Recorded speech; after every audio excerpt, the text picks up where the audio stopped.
Preacher. Very interesting comic. Very worthy of a #1 ranking. Written by Garth Ennis, who is a great a great writer. He's had a long history in the comic field.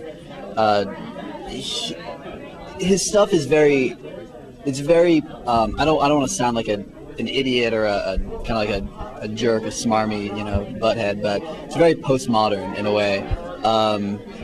His stuff has this kind of undefinable dark quality, but at the same time he mixes it with very very politically incorrect humor. I mean, there's a character who tried to commit suicide by shooting himself with a shotgun a la Kurt Cobain and ended up becoming a musical celebrity, and his name is Arseface. I mean, any comic that can successfully pull that off needs to be recognized. But obviously there's a lot more than that. The art, Steve Dillon, fantastic. He's a great artist. I think it fits the style very well. It's not overly stylized. It's not. It's very clean. It's very crisp. You know exactly what you're looking at.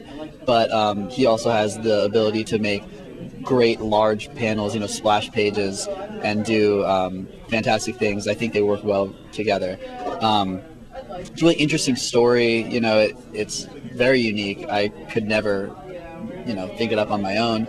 It's a alcoholic preacher who kind of loses faith in his congregation, his church, and then a being that was formed between the union of a demon and an angel escapes heaven, and it merges with him, and it gives him the power of the word, or it is basically when he wants, he can kind of make people do whatever they want. He says, count grains of sand until 6 million, until you reach 6 million, and they will stay there and do that until then.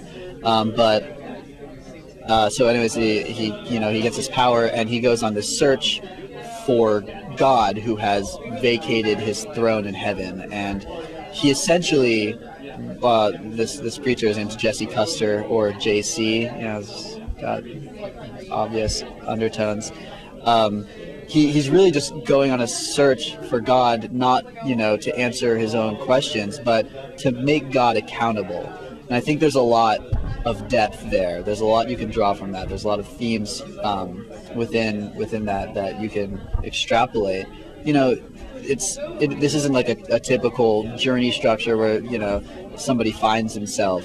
This is somebody questioning authority and really wanting an answer in terms of why the most powerful being, why the creator of the universe left his post, and what that means for humanity. I think it really speaks to the society that we live in the modern era. A lot of people don't believe in religion anymore. A lot of people don't have a strong sense of morality.